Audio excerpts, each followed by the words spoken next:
Bienvenidos, bienvenidas sean panas a una transmisión más leyendo Tristes Trópicos de Levi Strauss.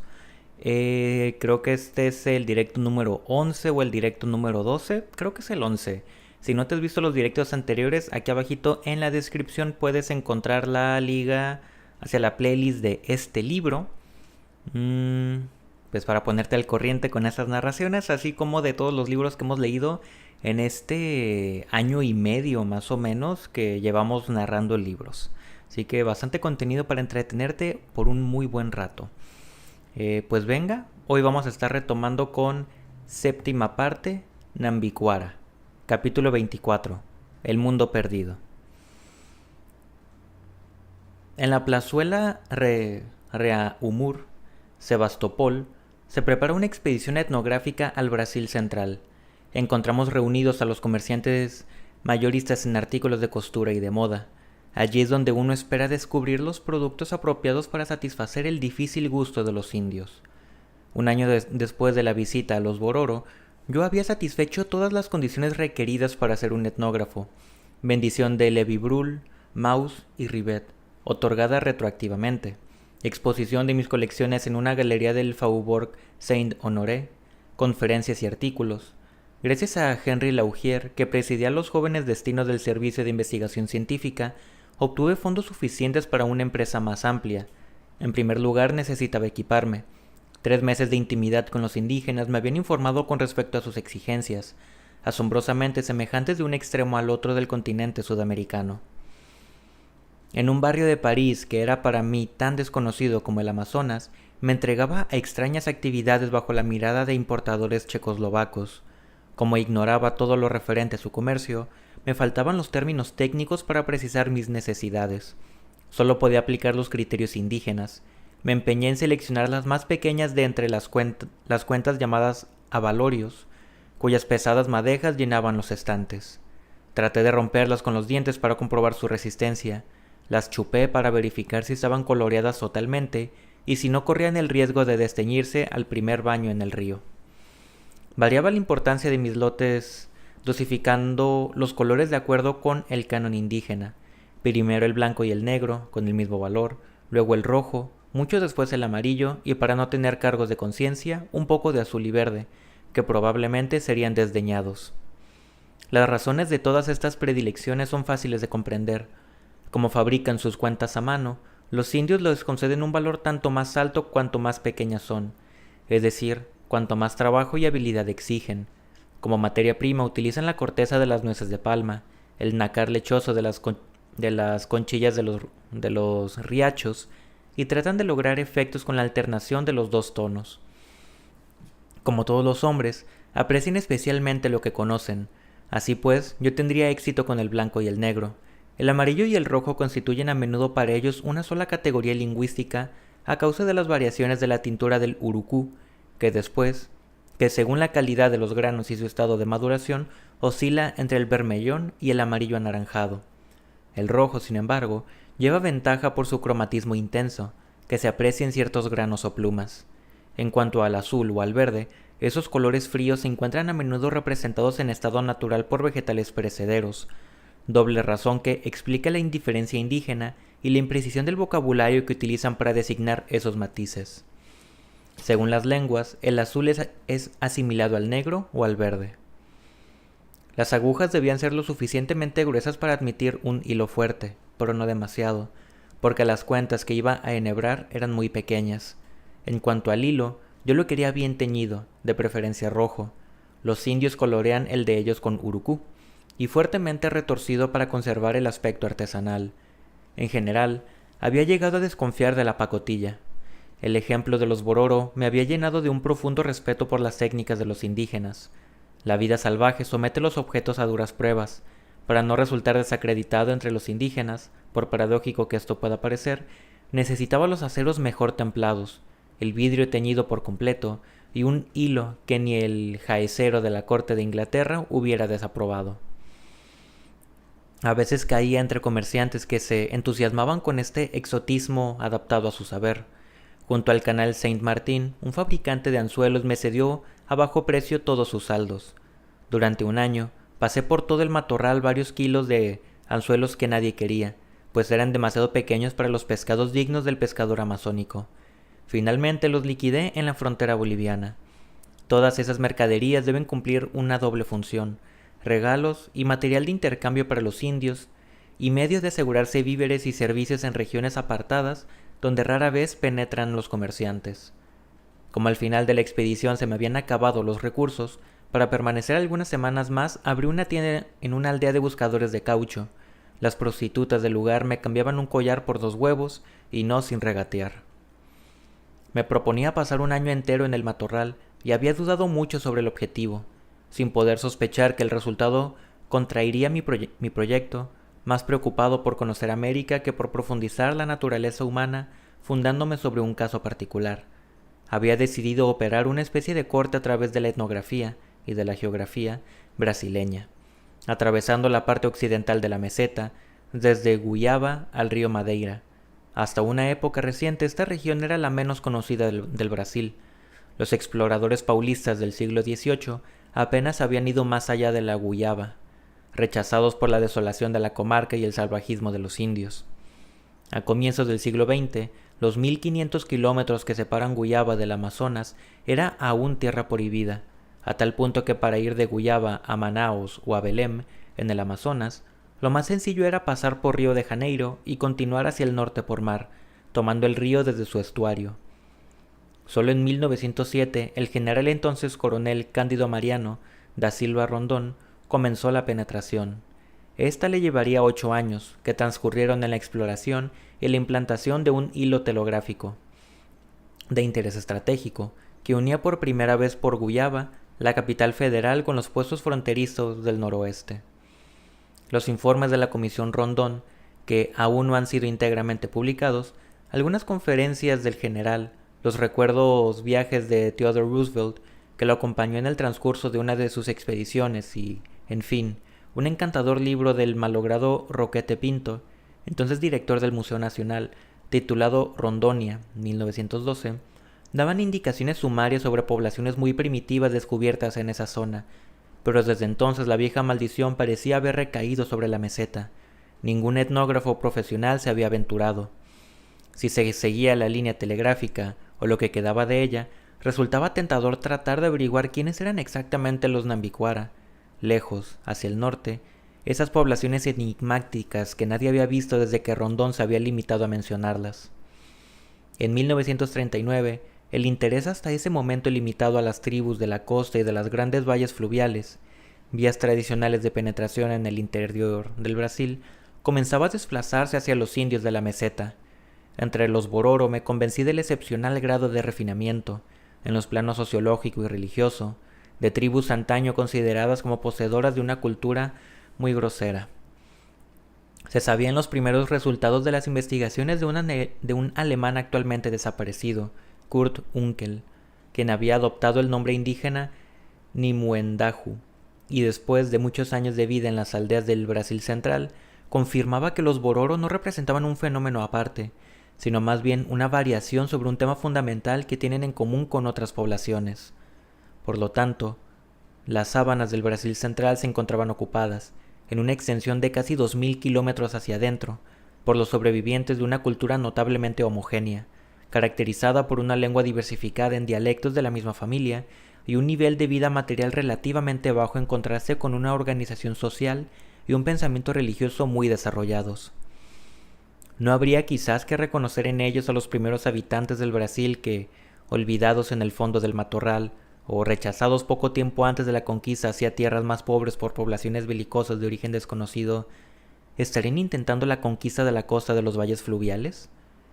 En la costa, los viajeros del siglo XVI habían encontrado por todas partes representantes de la gran cultura tupi-guaraní, que también ocupaban la casi totalidad del Paraguay y el curso del Amazonas, como en un anillo de 3000 kilómetros de diámetro, apenas interrumpido en la frontera paraguayo-boliviana. Estos tupí, que presentan oscuras afinidades con los aztecas, pueblos tardíamente instalados en el Valle del México, eran también recién venidos. En los valles del interior del Brasil su emplazamiento continuó hasta el siglo XIX. Que se hayan movilizado algunos cientos de años antes del descubrimiento, impulsados por la creencia de que en algunas partes existía una tierra sin muerte y sin dolor. Tal era aún su convicción al término de sus migraciones, cuando pequeños grupos desembarcaron a finales del siglo XIX en el litoral paulista, avanzando bajo la dirección de sus hechiceros, bailando y cantando las alabanzas del país donde no se muere, y ayunando durante largos periodos para merecerlo. En el siglo XVI, en todo caso, se disputaban duramente la costa con ocupantes anteriores. Sobre estos tenemos pocos datos, pero es posible que sean nuestro G. En el noroeste del Brasil, los tupí coexistían con otros pueblos, los caribes o carib, que se les parecían mucho por la cultura, aunque diferían de ellos por la lengua. Estos estaban empeñados en conquistar las Antillas. También tenemos a los arawak. Este último grupo es bastante misterioso, más antiguo y más refinado que los otros dos. Constituía el grueso de la población de las Antillas y había avanzado hasta Florida. Se distinguía de los G por una cultura material muy alta, sobre todo en la cerámica y en la madera esculpida. Y era semejante a ellos en la organización social, que parecía ser del mismo tipo. Los caribes y los arawak parecen haber precedido a los tupí en la penetración del continente. Se encontraban concentrados en el siglo XVI en las Guayanas, el estuario del Amazonas y las Antillas. Pero en el interior subsisten siempre pequeñas colonias en algunos afluentes de la margen derecha del Amazonas. Los arawak tienen descendientes hasta en la Alta Bolivia. Probablemente fueron ellos quienes llevaron el arte de la cerámica a los Umbaya Cadubeo, ya que los guana, reducidos a la servidumbre por esos últimos, hablan un dialecto arawak.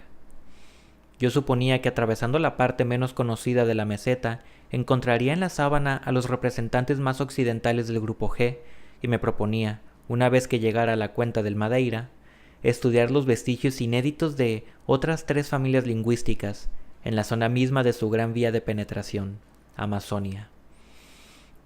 Mi esperanza solo se realizó en parte a causa del modo simplista con que encarábamos la historia precolombina de América.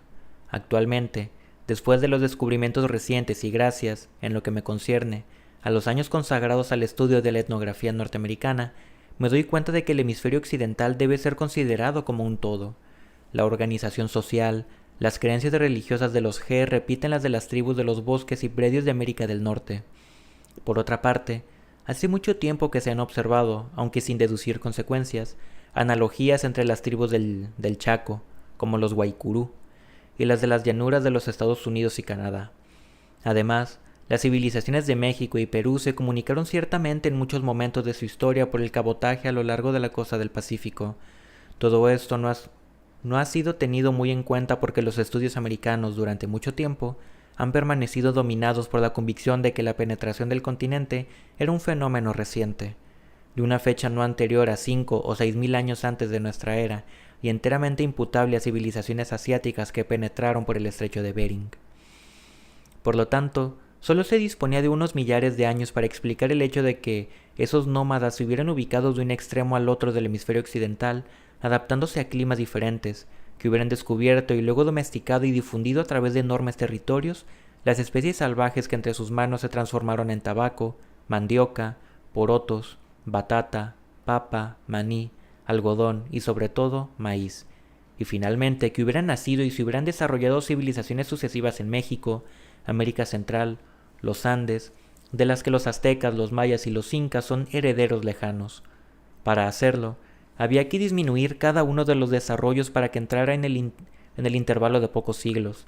La historia precolombina de América se transformaba en una sucesión de imágenes caleidoscópicas, donde el capricho del teórico provocaba a cada instante la aparición de espectáculos nuevos. Todo era como si los especialistas de más allá del Atlántico hubieran tratado de imponer a la América indígena esa ausencia de profundidad que caracteriza la historia contemporánea del Nuevo Mundo. Esas perspectivas han sido trastocadas por descubrimientos que hacen retroceder considerablemente la fecha en que el hombre penetró en el continente. Sabemos que conoció y cazó una fauna hoy en día desaparecida: perezoso terrestre, mamut, camello, caballo, bisonte arcaico, antílope, junto con cuyas osamentas se encontraron armas e instrumentos de piedra. La presencia de algunos de esos animales en lugares como el Valle de México implica condiciones climáticas muy diferentes de las que prevalecen en la actualidad y que han necesitado muchos milenios para modificarse. El empleo de la radioactividad para determinar la fecha de los restos arqueológicos ha confirmado este hecho. Por lo tanto, hay que admitir que el hombre estaba en América hace 20.000 años. En ciertos puntos cultivaba el maíz hace más de 3.000 años. En América del Norte se encuentran por todas partes vestigios de 15 a 20.000 años de antigüedad. Simultáneamente, las fechas de los principales yacimientos arqueológicos del continente, obtenidas por la medida de la radioactividad residual del carbono, se ubican de 500 a 1500 años antes de lo que se suponía. Como esas flores japonesas de papel comprimido que se abren cuando se les sumerge en agua, la historia precolombina de América adquiere de golpe el volumen que le faltaba. Ahora bien, a causa de esto nos encontramos frente a una dificultad inversa de la que tuvieron nuestros antepasados: ¿cómo llenar esos inmensos periodos? Comprendemos que los movimientos de población que intentaba delinear hace un momento se sitúan en la superficie y que las grandes civilizaciones de México o los Andes han sido precedidas por otra cosa. Ya en el Perú y en diversas regiones de América del Norte se sacaron a luz los vestigios de los primeros ocupantes, tribus sin agricultura seguidas por sociedades campesinas y cultivadoras, pero que aún no conocían ni el maíz ni la cerámica. Luego surgen agrupaciones que practican la escultura en piedra y el trabajo de los metales preciosos en un estilo más libre e inspirado que cualquiera de los que le sucederán. Los incas del Perú, los aztecas de México, a quienes creímos portadores del florecimiento de toda la historia americana, están tan alejados de esas fuentes vivas como nuestro estilo imperio lo está de Egipto y de Roma, de lo que tanto tomó.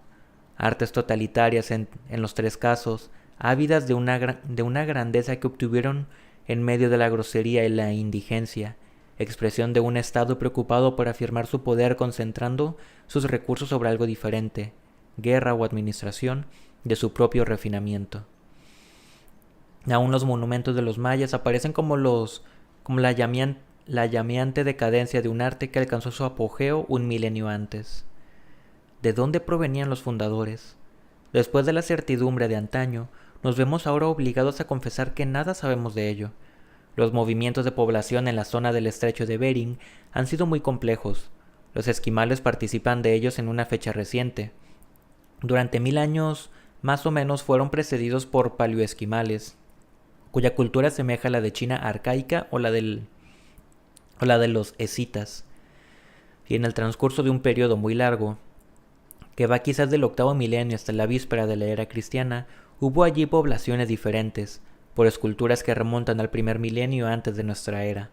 Sabemos que los antiguos habitantes de México presentaban tipos físicos muy distintos de los que los indios actuales. Gordos orientales de rostro lampiño, débilmente modelado, y personajes barbudos de rasgos aquilinos, que recuerdan perfiles del Renacimiento. Trabajando con materiales de otro orden, los genetistas afirman que por lo menos 40 especies vegetales, salvajes o domesticados por los americanos precolombinos, tienen la misma composición cromosómica que las especies correspondientes de Asia o una composición derivada de ella. ¿Hay que concluir de esto que el maíz que figuran en esta lista vino del sudeste de Asia?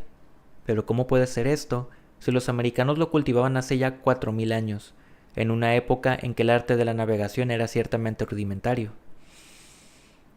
Sin seguir a Heyerdahl en sus audaces hipótesis sobre un poblamiento de Polinesia por indígenas americanos, se debe admitir, no obstante, después del viaje de la Kon-Tiki, que han podido producirse y a menudo contactos transpacíficos. Pero sin embargo, cuando ya florecían en América otras civilizaciones, había comienzos del primer milenio antes de nuestra era, las islas del Pacífico estaban aún vacías. Por lo menos nada se ha encontrado como para probar lo contrario. Por lo tanto, debemos mirar más allá de la Polinesia, hacia la Melanesia, quizás ya poblada, y hacia la costa asiática tomada en su totalidad. Hoy estamos seguros de que las comunicaciones entre Alaska y las Aleutianias, por una parte, y Siberia por otra, nunca se interrumpieron. Sin conocer la metalurgia, en Alaska se empleaban herramientas de hierro hacia comienzos de la era cristiana.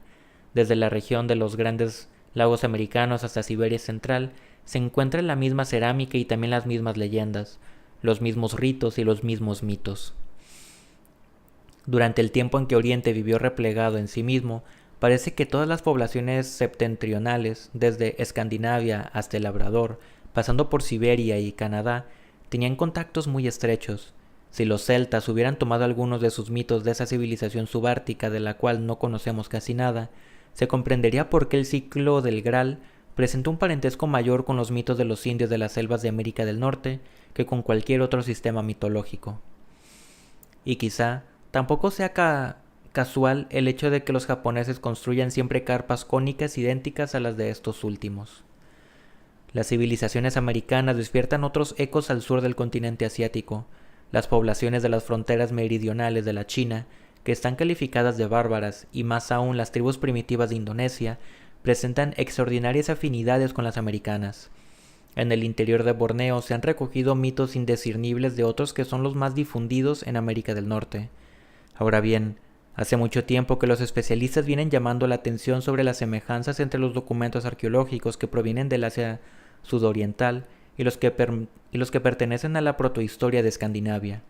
Por lo tanto, hay tres regiones: Indonesia, noroeste americano y países escandinavos, que de alguna manera constituyen los puntos trigonométricos de la historia precolombina del Nuevo Mundo. ¿No se podría pensar en ese acontecimiento primordial en la vida de la humanidad, la aparición de la civilización neolítica?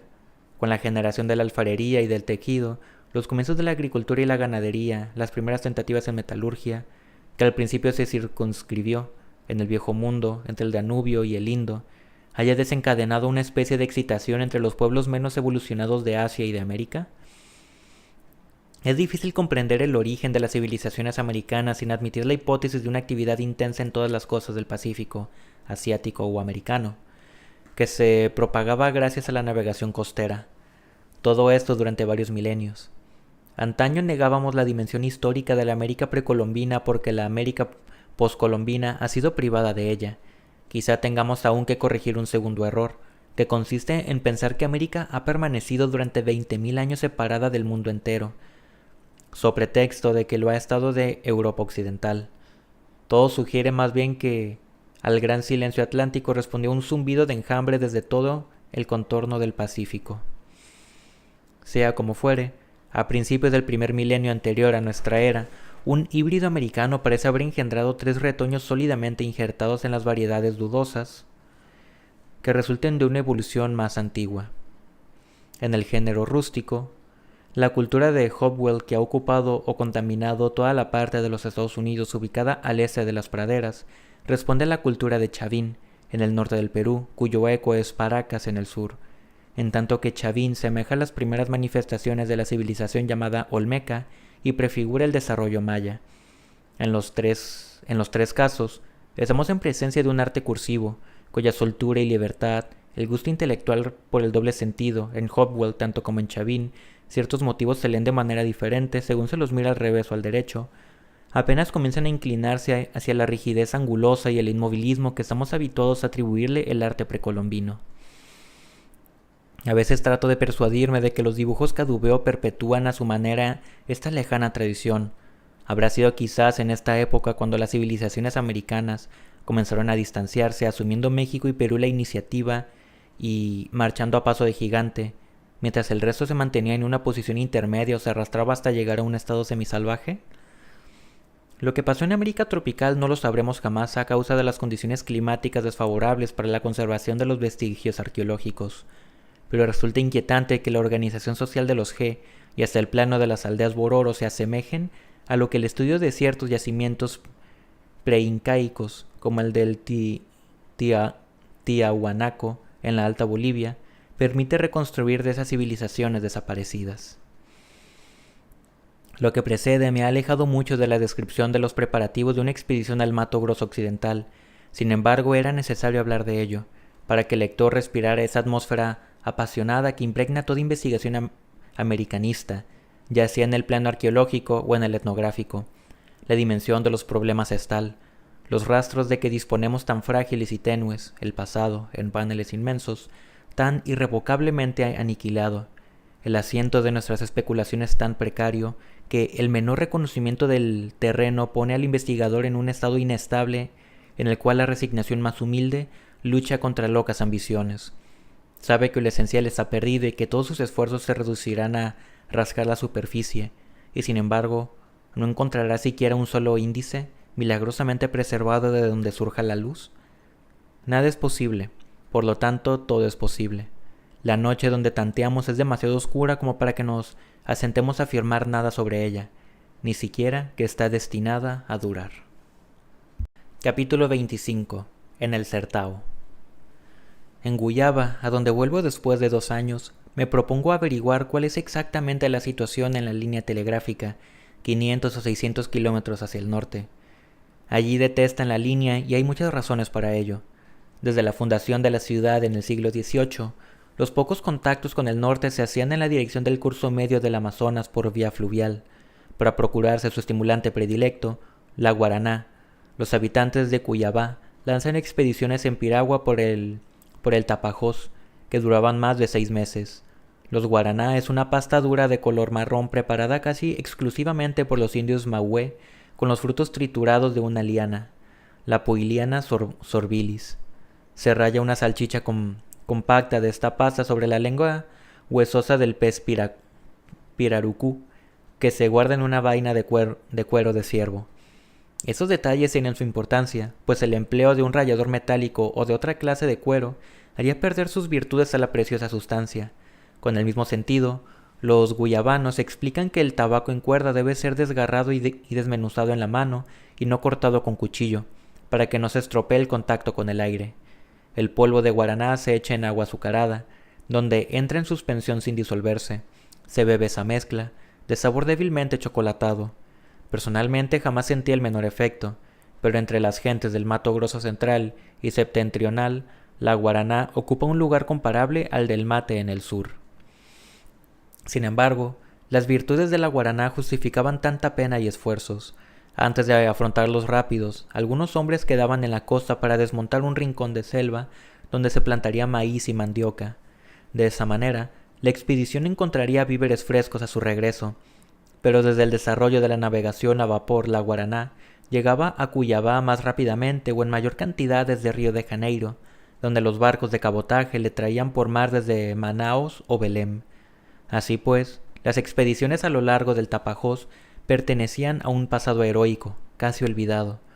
Sin embargo, cuando Rondón anunció que abriría a la civilización la región del noroeste, esos recuerdos se reanimaron. Se conocían un poco los accesos a la meseta donde 2 caseríos antiguos, Rosario y Diamantino, a 100 y 150 y 170 kilómetros al norte de Guyaba respectivamente, llevaban una vida soñolienta desde que sus filones y sus canteras habían agotado. Más allá hubiera sido necesario atravesar por tierra los riachos que van a formar los afluentes del Amazonas, cortándolos sucesivamente en vez de descenderlos en piragua. Empresa temible en un trayecto tan largo.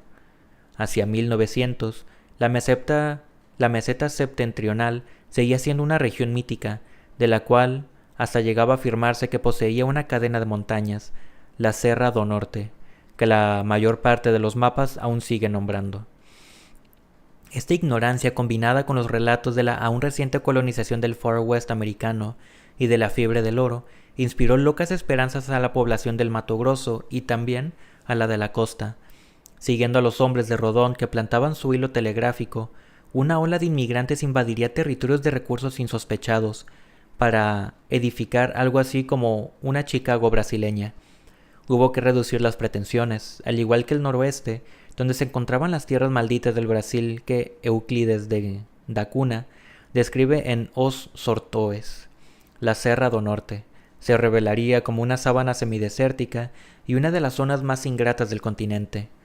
Además, el nacimiento de la radiotelegrafía, que coincidió hacia 1922 con la terminación de la línea, hizo perder todo su interés a esta última, promovida al carácter de vestigio arqueológico de una edad científica caduca en el momento mismo en que acababa de ser concluida. Conoció un momento de gloria en 1924, cuando la insurrección de Sao Paulo contra el gobierno federal cortó las comunicaciones de este con el interior. Por medio del telégrafo, Río continuó en comunicación con Guyaba, vía Belém y Manaos. Después fue la decadencia. El puñado de entusiastas que había solicitado un empleo refluyó o se dejó olvidar. Cuando yo llegué allá, hacía muchos años que no se los reabastecía. No se animaban a cerrar la línea, pero los postes podían caerse, el hilo podía enmohecer, ya nadie se interesaba por ella. En cuanto a los últimos sobrevivientes de los puestos sin coraje ni medios para partir, se extinguían lentamente. corroídos por las enfermedades, el hambre y la soledad. Esta situación pesaba tanto más sobre la conciencia de los cuivanos, cuanto que las esperanzas burladas habían asimismo acarreado un efecto moderado pero tangible, que consistía con la explotación del personal de la línea. Antes de partir, los empleados debían elegirse en Guyaba un procurador, es decir, un representante que cobraría los salarios, libre de utilizarlos según las instrucciones de los beneficiarios. Esas instrucciones se limitaban generalmente a encargos de balas de fusil, querosén, gas, agujas de coser o telas. Todas esas mercaderías se debitaban a alto precio, gracias a combinaciones entre los procuradores, los comerciantes libaneses y los organizadores de caravanas, de tal manera que los desgraciados perdidos en su matorral podían tanto menos pensar en el retorno cuanto que al cabo de algunos años se encontraban endeudados más allá de sus recursos. Decididamente más valió olvidar la línea, y mi proyecto de utilizarla como base no fue objeto de manifestaciones de aprobación. Me puse a la tarea de encontrar suboficiales en retiro que ya habían sido compañeros de Rondón, sin poder sacarles otra cosa que una sombría letanía: un país ruin, muito ruin, más ruin que cualquier otro. Un país inmundo, absolutamente inmundo, más inmundo que cualquier otro. Y sobre todo, que ni se me ocurriera meterme. Y después estaba el problema de los indios. En 1931, el puesto telegráfico de Pareis, situado en una región relativamente frecuentada, 300 kilómetros al norte de Guyaba y a 80 kilómetros de Diamantino, había sido atacado y destruido por indios desconocidos que habían salido del valle del río de Sangue, al cual se creía deshabitado. Esos salvajes habían sido bautizados Belfos de Pau, hocicos de palo, por los discos que llevaban encajados en el labio inferior y en los lóbulos de las orejas. Desde entonces sus incursiones se habían repetido a intervalos irregulares, de tal manera que había sido necesario correr el camino unos 80 kilómetros hacia el sur. En cuanto a los Nambicuara, nómadas que frecuentan de manera intermitente los puestos desde 1909, sus relaciones con los blancos habían tenido suertes diversas. Al principio bastante buenas, empeoraron progresivamente, hasta que en 1925 7 trabajadores fueron convidados por los indígenas a visitar sus aldeas y desaparecieron. A partir de ese momento los Nambicuara y la gente de la línea se evitaron, y en 1933 una misión protestante se instaló no lejos del puesto de Juruena. Parece que las relaciones se enfriaron rápidamente, pues los indígenas no se contentaron con los presentes, insuficientes, según dijeron, mediante los cuales los misioneros reconocieron su ayuda para la construcción de la casa y el jardín. Algunos meses más tarde, un indio afiebrado se presentó a la misión y recibió públicamente 2 comprimidos de aspirina que tomó. Después de eso se fue a bañar al río, tuvo una congestión y murió. Como los Nambicuara son envenenadores expertos, concluyeron que su compañero había sido asesinado. Tuvo lugar un ataque de represalia, en el curso del cual los 6 miembros de la misión fueron asesinados, entre ellos una criatura de 2 años. Solo una mujer fue encontrada viva por una expedición de socorro que partió de Guyaba. Su relato, tal como me lo repitieron, coincide exactamente con el que me hicieron los autores del ataque, que durante varias semanas me sirvieron de informantes y compañeros. Después de ese incidente y de algunos otros que siguieron, la atmósfera que reinaba a lo largo de la línea era tensa. En cuanto fue posible entrar en comunicación con las principales estaciones, cosa que cada vez tardaba más días, desde la dirección de puestos de Guyaba, recibíamos las noticias más deprimentes. Aquí los indios se habían hecho una aparición amenazante. Allá no se los había visto desde hacía 3 meses, lo cual también era mala señal. En tal otro lugar donde antes trabajaban se habían vuelto bravos, salvajes, etc. Única indicación animosa a que me fue dada como tal. Desde hace algunas semanas, 3 padres jesuitas intentaban instalarse en Juruena, en el límite de la región Nambicuara, a 600 kilómetros al norte de Guyaba. Yo podía ir allí para informarme por medio de ellos y hacer mis planes definitivos después. Así pues, pasé un mes en Guyaba organizando la expedición. Ya que me dejaban partir, había resuelto ir hasta el fin. 6 meses de viaje durante la estación seca a través de una meseta que me describieron como desértica, sin pastoreo y sin casa. Por lo tanto, había que proveerse de toda la comida no solo para los hombres, sino también para las muías que nos servirían de montura. Una muía que no come maíz, no está lo suficientemente fuerte como para viajar. Antes de alcanzar la cuenca de Madeira, desde donde podríamos continuar en Piragua, para transportar los víveres había que contar con bueyes, que son más resistentes y se conforman con lo que encuentran, hierbas amargas y hojarasca. Asimismo, tenía que estar preparado para que un lote de mis bueyes muriera de hambre y de fatiga, y por lo tanto debía procurarme el número suficiente. Y como se necesitan boyeros para conducirlos, cargarlos y descargarlos en cada etapa, mi tropa se aumentaría en la misma medida y al mismo tiempo aumentaría la cantidad de muías y de víveres, la cual reclamaría bueyes suplementarios. Era un círculo vicioso. Finalmente, después de conferencias con los expertos, antiguos empleados de la línea y caravaneros, me detuve en la cifra de 15 hombres y otras tantas muías y unos 30 bueyes. En cuanto a las muías, no había posibilidad de elección. En un radio de 50 kilómetros alrededor de Guyaba no había más de 15 muías para vender, y yo compré todas a precios que variaban entre 150 y 1000 francos la pieza, en 1938, según su calidad. Como jefe de expedición me reservé el animal más majestuoso, una gran muía blanca adquirida al carnicero nostálgico y amante del elefante de quien antes hablé. El verdadero problema comenzaba con la elección de la gente. Al principio la expedición se componía de 4 hombres, que constituíamos el personal científico, y sabíamos bien que nuestro éxito, nuestra seguridad y hasta nuestras vidas dependerían de la fidelidad y de la competencia del equipo que yo comprometiera. Durante días enteros estuve despidiendo a la ES de Guyaba, malos tipos y aventureros. Finalmente, un viejo coronel de los alrededores me indicó a uno de sus antiguos boyeros, que vivía retirado en una choza perdida, a quien me describió como pobre, sensato y virtuoso. Fui a visitarlo y me conquistó con su natural nobleza, frecuente entre los paisanos del interior. En vez de suplicarme como los otros que le concediera el privilegio inaudito de 1 año de salario, me impuso condiciones: ser el único encargado de la elección de hombres y caballos y autorizarlo a llevar algunos caballos que él esperaba vender a buen precio en el norte. Yo ya había comprado una tropa de 10 bueyes a un caravanero de Guyaba. Me sedujeron su altura y más aún las sillas y arneses de cuero de tapir en un estilo ya antiguo. Además, el obispo de Guyaba me había impuesto como cocinero a uno de sus protegidos. Al cabo de algunas etapas descubrimos que se trataba de un venado blanco, es decir, un pederasta, que sufría de hemorroides hasta el punto de no poder montar a caballo. Se puso muy contento cuando nos dejó, pero los maravillosos bueyes que, sin yo saberlo, acababan de viajar 500 kilómetros, ya no tenían una pulgada de grasa en el cuerpo.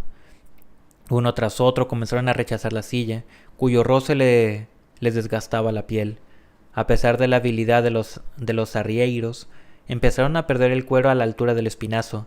Se les abrían allí anchas ventanas sanguinolentas, hormigueantes de gusanos que dejaban ver la columna vertebral. Esos esqueletos purulentos fueron los que primero perdimos. Felizmente mi jefe de equipo, Fulgencio, pronunciaban Frugencio, pudo completar la tropa con animales flaquísimos, pero que llegaron casi todos a destino. En cuanto a los hombres, eligió en su aldea y alrededores adolescentes a quienes había visto nacer y que respetaban su ciencia. En su mayor parte provenían de viejas familias portuguesas, instaladas en el Mato Grosso desde hacía 1 o 2 siglos y entre los cuales se perpetuaban austeras tradiciones. Por pobres que fueran, todos poseían una toalla bordada y adornada con encaje, regalo de una madre, de una hermana o de una novia, y durante todo el viaje se consintieron en secarse la cara con ninguna otra cosa. Pero cuando les propuse por primera vez poner una porción de azúcar en su café, me respondieron con orgullo que ellos no estaban viciados. Tuve algunas dificultades con ellos, ya que con respecto a todos los problemas tenían ideas tan firmes como las mías. Apenas evité una insurrección a propósito de la composición de los víveres del viaje, pues los hombres estaban persuadidos de que morirían de hambre si yo no dedicaba íntegramente la carga útil al arroz y a los porotos. En rigor toleraban la carne desecada, a pesar de su convicción de que la caza no faltaría, pero el azúcar, las frutas secas y las conservas los escandalizaban. Se hubieran dejado matar por nosotros, pero nos tuteaban con desparpajo y no aceptaban lavar ni un pañuelo que no les perteneciera, ya que el lavado de la ropa era tarea de mujeres. Las bases de nuestro contrato eran las siguientes: durante la expedición cada uno recibirá un préstamo, una montura y un fusil. Además de la comida se les pagaría el equivalente de 5 francos diarios, siempre en 1938. Para ellos, los 1.500 o 2.000 francos que tendrían ahorrados al final de la expedición, pues no querían recibir nada durante ella, representaban un capital que a uno le permitiría casarse, a otro comenzar una explotación ganadera, etc. Además, habíamos convenido que Fulgencio contrataría también a algunos jóvenes indios parecí, semisalvajes, cuando atravesáramos el antiguo territorio de esta tribu, que hoy en día proporciona la mayor parte del personal de mantenimiento de la línea telegráfica, en el límite del territorio nambicuara. De esa manera se organizaba lentamente la expedición, por grupos de 2 o 3 hombres y algunos animales, diseminados en las chozas de los alrededores de Guyaba. El encuentro debía realizarse un día de junio de 1938, a las puertas de la ciudad, donde bueyes y jinetes se pondrían en camino bajo la dirección de Fulgencio, con una parte del equipaje. Un buey de carga lleva de 60 a 120 kilos según su fuerza, repartidos a derecha e izquierda, en 2 fardos de igual peso por medio de una silla de madera almohadillada con paja. El conjunto iba cubierto por un cuero seco. La distancia que se recorre cada día es de 25 kilómetros, pero después de algunas semanas de marcha los animales necesitan algunos días de reposo. Así pues, habíamos decidido dejar a los animales andar adelante con la menor carga posible, en tanto que yo iría con un gran camión mientras el camión lo permitiera, es decir, hasta Utiariti, a 500 kilómetros al norte de Guyaba, puesto de la línea telegráfica y en territorio nambicuara, a orillas del río Papagio, donde un pontón demasiado débil impediría el paso del camión. Enseguida comenzaría la aventura. 8 días después de la partida del grupo, una caravana de bueyes se llama tropa, nuestro camión se desquició con la carga. No habíamos hecho 50 kilómetros cuando encontramos a nuestros hombres y a nuestros animales apaciblemente acampados en la sabana, mientras que yo los creía en Utiariti o por ahí cerca. Allí tuve mi primer ataque de mal humor, que no sería el único, pero necesitaría otras decepciones para comprender que la noción de tiempo ya no tiene lugar en el universo donde penetraba. No era yo quien dirigía la expedición ni Fulgencio, eran los bueyes. Esas bestias pesadas se transformaban en otras tantas duquesas cuyos humos, arranques de humor y momentos de cansancio había que respetar. Un buey no se da cuenta de su fatiga o del peso de su carga, continúa avanzando y luego de golpe se desploma, muerto o extenuado al punto de que necesitaría 6 meses de reposo para rehacerse. En ese caso la única solución es abandonarlo. Así pues los boyeros están a las órdenes de sus animales. Cada uno tiene su nombre, de acuerdo con su color, su porte o su temperamento. Los míos se llamaban piano, el instrumento de música, mafabarro, aplastabarro, salino, gota de sal, chicolate. Mis hombres que nunca habían comido chocolate llamaban así una mezcla de leche caliente azucarada y yema de huevo. Taruma, una palmera, galao, gallo grande, labrado, ocre rojo, ramalete, ramo, rochedo, rojizo, lambari, un pez, acanaco, un pájaro azul, carbonate, diamante impuro, cayala, no hay definición, muringo, mestizo, mansino, mansito, correto, correcto, duque, motor, porque según explicaba su conductor marchaba muy bien, paulista, navegante o navegante, moreno, figurina, modelo, brioso, barroso, pay de mel, abeja, aracá, arazá, bonito, brinquedo, juguete, petrino, negruzco. Cuando los boyeros lo juzgan conveniente, toda la tropa se detiene, se descargan las bestias una por una, se arma el campamento. Si la comarca es segura, se permite a los bueyes dispersarse por el campo. En caso contrario, hay que llevarlos a pastorear vigilados. Cada mañana algunos hombres recorren el territorio varios kilómetros a la redonda hasta que la posición de cada animal haya sido reconocida. Esto se llama campear. Los vaqueiros asignan a sus animales intenciones perversas. A veces escapan por malicia, se esconden o no se les puede encontrar durante días. Yo mismo estuve inmovilizado durante una semana porque una de las muías, según me dijeron, se había ido al campo caminando, primero de costado, después marcha atrás, con el fin de que sus rastros fueran indescifrables para sus perseguidores. Reunidos los animales, se deben mirar las llagas, cubrirlas con ungüento y modificar las monturas para que la carga no pose sobre las partes heridas. Finalmente, hay que ensillar y cargar las bestias. Entonces comienza un nuevo drama. 4 o 5 días de descanso son suficientes para que los bueyes hayan perdido el hábito del servicio. Algunos de ellos apenas sienten la silla, se encabritan y, cocean mandando a paseo la carga laboriosamente equilibrada. Hay que empezar todo de nuevo.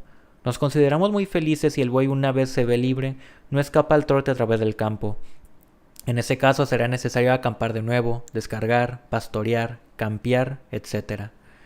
Antes de que toda la tropa haya podido reunirse, eso se repite 5 o 6 veces hasta que, quién sabe por qué, se obtiene una docilidad unánime. Menos paciente que los bueyes, necesité semanas enteras para resignarme a esta marcha caprichosa. Dejamos la tropa detrás de nosotros y llegamos a Rosario Oeste, barriada de 1 millar de habitantes, la mayor parte negros, enanos o enfermos de bocio, alojados en casabres, casuchas de adobe de un rojo fulgurante bajo los techos de palmas claras, al borde de las avenidas rectas donde crece una hierba salvaje. Recuerdo el jardincito de mi huésped. Por lo minuciosamente organizado parecía una habitación. La tierra había sido apisonada y barrida, las plantas estaban dispuestas con el mismo cuidado que los muebles de una sala, 2 naranjos, un limonero, un pimiento, 10 plantas de mandioca, 2 o 3 guyabas, nuestros gombos, un hibisco comestible, otras tantas plantas de seda vegetal, 2 rosales, un bosquecillo de bananeros y otro de caña de azúcar. Finalmente, había una cotorra en una jaula y 3 pollos atados por la pata a un árbol. En Rosario Oeste la cocina de lujo es partida.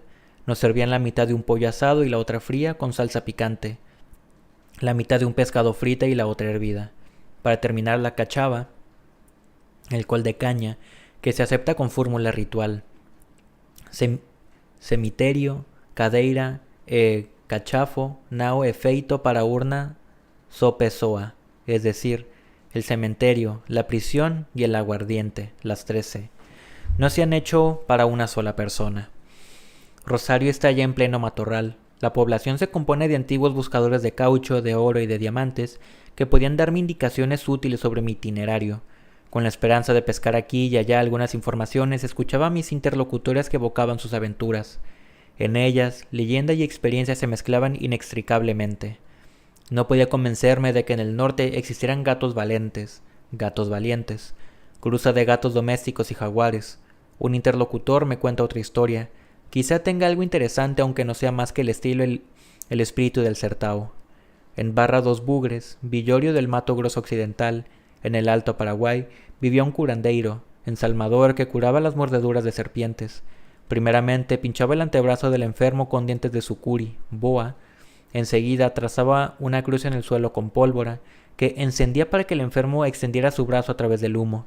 Finalmente tomaba algodón calcinado con un artificio, encendedor de piedra cuya yesca está hecha de hilanchas aprisionadas en un receptáculo de cuerno, y lo embebía de cachaca, que el enfermo bebía. Eso era todo. Un día, el jefe de una turna de poaeiros, grupo de recolectores de ipecacuana, planta medicinal, que asistía a esta cura, pide al curandero que espere hasta el domingo siguiente, porque llegarán sus hombres y seguramente querrán hacerse vacunar, a 5 mureis cada uno, o sea 5 francos de 1938. El curandero aceptaba. El sábado por la mañana se oye ladrar un perro fuera del barracao, cabana colectiva. El jefe de la turma envía a un camarada a reconocer el campo. Se trata de una serpiente de cascabel furiosa. Ordena al curandero que capture el reptil. Él se niega. El jefe se enoja. Declara que si no lo hace no habrá vacunación. El curandero se decide. Tiende la mano hacia la serpiente. Esta lo pica y muere. El que me cuenta esta historia explica que fue vacunado por el curandeiro y luego se hizo morder para comprobar la eficiencia del tratamiento. Tuvo pleno éxito. Agrega que, por supuesto, la serpiente elegida no era venenosa. Transcribo esta historia porque ilustra bien esa mezcla de malicia e ingenuidad a propósito de incidentes trágicos tratados como pequeños acontecimientos de la vida cotidiana que caracteriza el pensamiento popular del interior del Brasil. No hay que engañarse sobre la conclusión, absurda tan solo en apariencia. Según lo pude ver más tarde, el narrador razonó como el jefe de la secta neomusulmana de los Ahmadíes, en el transcurso de una cena a la que me había convidado en Lahore. Los Ahmadíes se aportan de la ortodoxia sobre todo por la afirmación de que todos aquellos que en el transcurso de la historia se han proclamado mesías, entre los cuales se cuentan Sócrates y Buda, lo fueron efectivamente. De otro modo, Dios lo hubiera castigado por su imprudencia. Asimismo, pensaba sin duda mi interlocutor de Rosario. las potencias sobrenaturales provocadas por el curandero, si su magia no hubiera sido real, lo hubieran desmentido volviendo venenosa a una serpiente que habitualmente no lo era. Puesto que la cura era considerada como mágica, en un plano igualmente mágico, él la había fiscalizado lo mismo de manera experimental. Me habían asegurado que el camino que conducía a Utiariti no nos daría ninguna sorpresa. En todo caso, nada comparable a las aventuras que habíamos vivido 2 años antes en el camino de Sao Lourengo. Sin embargo, cuando llegábamos a la Serra do Tombador, en el lugar llamado Caixafuranda, Caja Horadada, una disculpa, se rompió un piñón del árbol de transmisión. Nos encontrábamos a unos 30 kilómetros de Diamantino. Nuestros choferes, a pie, fueron a telegrafiar a Guyaba, desde donde se encargaría a Río la pieza por avión. Después nos la llevaría un camión. Si la operación andaba bien, todo estaría listo en unos 8 días. Los bueyes tendrían tiempo de adelantársenos. Así pues, henos aquí acampando en lo alto del Tombador. Este espolón rocoso corona la chapada por debajo de la cuenca del Paraguay, el cual domino desde 30 metros de altura. Del otro lado de los arroyos ya alimentan los afluentes del Amazonas. En esa sabana espinosa, después de haber encontrado unos pocos árboles para tender nuestras hamacas y nuestros mosquiteros, ¿qué podíamos hacer sino dormir, soñar y cazar? La estación seca había comenzado desde hace ya un mes. Estábamos en junio, aparte de algunas débiles precipitaciones en agosto, las chuvas de Cajú, que en ese año faltaron. No caería una sola gota antes de septiembre. La sabana ya había tomado su fisonomía invernal, plantas ajadas o secas, a veces consumidas por los incendios del matorral, que dejaban ver la arena en anchas placas bajo las ramitas calcinadas. Es cuando la poca caza que vaga a través de la meseta se concentra en los impenetrables bosquecillos redondos, los capoes, cuya cúpula señala el emplazamiento de las fuentes, donde encuentra pequeños lugarcitos verdes en que pastar. Durante la estación de las lluvias de octubre a marzo, cuando las precipitaciones son casi cotidianas, la temperatura se eleva a 42 grados o 44 grados durante el día. En la noche hace más fresco y hay una caída súbita y breve al alba.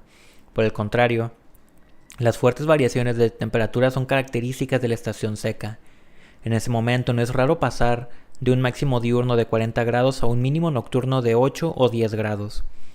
Mientras bebemos el mate alrededor de nuestra fogata, escuchamos a los 2 hermanos que están a nuestro servicio y a los choferes, que evocan las aventuras del Sertao. Cuentan cómo el gran oso hormiguero, el tamandúa, cuando está de pie en el campo no puede mantener el equilibrio y por lo tanto es inofensivo. En la selva se apoya contra un árbol con su cola y con sus patas delanteras ahoga a quien quiera que se aproxime a él. El oso hormiguero tampoco teme los ataques nocturnos, pues cuando duerme repliega su cabeza a lo largo del cuerpo y ni el mismo jaguar llega a saber dónde la tiene. En la estación de las lluvias siempre hay que estar atento a los cerdos salvajes, caititú, que andan en bandas de 50 o más, y cuyo crujido de mandíbulas se oye desde muchos kilómetros de distancia. De aquí el nombre que se da también a estos animales, queixada, de queixo, mentón. Cuando los oye, el cazador no tiene más remedio que huir, pues con que un solo animal sea muerto o herido, todos los demás atacan. Tiene que subirse a un árbol o a un cupim, hormiguero. Un hombre cuenta que una vez viajando de noche con su hermano oyó gritos de auxilio, titubeó en acudir por temor a los indios. Así ambos esperan el día, mientras que los gritos continúan. Al alba encuentran a un cazador colgado de un árbol desde la víspera, su fusil en tierra, cercado por los cerdos. Ese destino fue menos trágico que el de otro cazador que desde lejos oyó a Queixada y se refugió en un cupim. Los cerdos lo cercaron, tiró hasta que las municiones se le terminaron, después se defendió con el machete, facao. Al día siguiente partieron en su búsqueda, se le localizó rápidamente por los urubúes, aves de rapiña, que volaban sobre él. En tierra no quedaba más que su cráneo y los cerdos destripados. Pasamos a las historias ridículas. La del seringüeiro, buscador de caucho, que encontró un jaguar hambriento. Dieron vueltas uno tras otro alrededor de un bosquecillo hasta que por una falsa maniobra del hombre se encontraron bruscamente cara a cara. Ninguno de los dos se atreve a moverse. El hombre no se arriesga a gritar, y solo al cabo de media hora, a causa de un calambre, hace un movimiento involuntario, choca con la culata de su fusil y se da cuenta de que está armado. Desgraciadamente, el lugar estaba infestado por los insectos habituales, avispas moribondo, mosquitos, piums y borrachudos, unas diminutas mosquitas chupadoras de sangre que vuelan en nubes. También habían los padres de miel, es decir, las abejas. Las especies sudamericanas no son venenosas, atacan de otra manera. Ávidas de sudor, se disputan los lugares más favorables, comisuras de los labios, ojos y narices, y como ebrias por las secreciones de su víctima, prefieren dejarse destruir en el lugar antes que volar, y sus cuerpos aplastados a ras de piel atraen sin cesar nuevos consumidores. De ahí su sobrenombre de lambeols, lameojos. Es el verdadero suplicio del matorral tropical, peor que la infección provocada por los mosquitos o las mosquitas, a la cual el organismo se acostumbra en pocas semanas. Pero quien dice abeja dice miel, a cuya cosecha está permitido librarse sin peligro, abriendo los nidos de las especies terrestres o descubriendo en un árbol hueco estantes de células esféricas, gordas como huevos. Todas las especies producen mieles de sabores diferentes. Yo registré 13, pero siempre tan fuertes que, siguiendo el ejemplo de los nambicuara, aprendimos rápidamente a disolverlas en el agua. Esos perfumes profundos se analizan en varios tiempos, a la manera de los vinos de Borgoña, y su rareza desconcierta. Encontré su equivalente en un condimento del Asia sudoriental, extracto de glándulas de cucarachas que valía un potosí. Una pizca podía dar gusto a un plato. Muy semejante también es el olor que exhala un coleóptero francés de color oscuro llamado Procuste chagriné. Finalmente el camión de socorro llega con la pieza nueva y un mecánico para colocarla. Partimos de nuevo, atravesamos Diamantino, medio en ruinas en su valle abierto en dirección del río Paraguay. Subimos otra vez la meseta, ahora sin incidentes. Bordeamos el río Arinos, que vuelca sus aguas en el Tapajós y después en el Amazonas. Tomamos al oeste, hacia los valles accidentados del Sacre y del Papagio, que también contribuyen a formar el Tapajós, donde se precipitan en caídas de 60 metros. En Parecí nos detenemos para examinar las armas abandonadas por los beifos de Pau, que según se dice, están nuevamente en los alrededores. Un poco más lejos pasamos una noche en vela en un terreno pantanoso, inquietos por las fogatas indígenas cuyas columnas de humo veíamos a pocos kilómetros. En el cielo límpido de la estación seca, un día más para ver las cataratas y recoger informaciones en una aldea de indios Parecí. Y he allá el río Papagio, de unos 100 metros de ancho, que corre a flor de tierra con aguas tan claras que el lecho rocoso es visible a pesar de su profundidad. Del otro lado, una docena de chozas de paja y de casuchas de adobe, el puesto telegráfico de Utiariti. Descargamos el camión, ponemos las provisiones y el equipaje en el pontón, damos descanso a los choferes. En la otra orilla vemos ya 2 cuerpos desnudos, son nambicuara. Bueno, pues ya con esto vamos a dar fin a la lectura del día de hoy. Gracias si me estuviste acompañando en esta lectura y pues nos vamos a estar viendo en el siguiente directo. No te olvides de darle like, de compartir y de suscribirte. Adiós.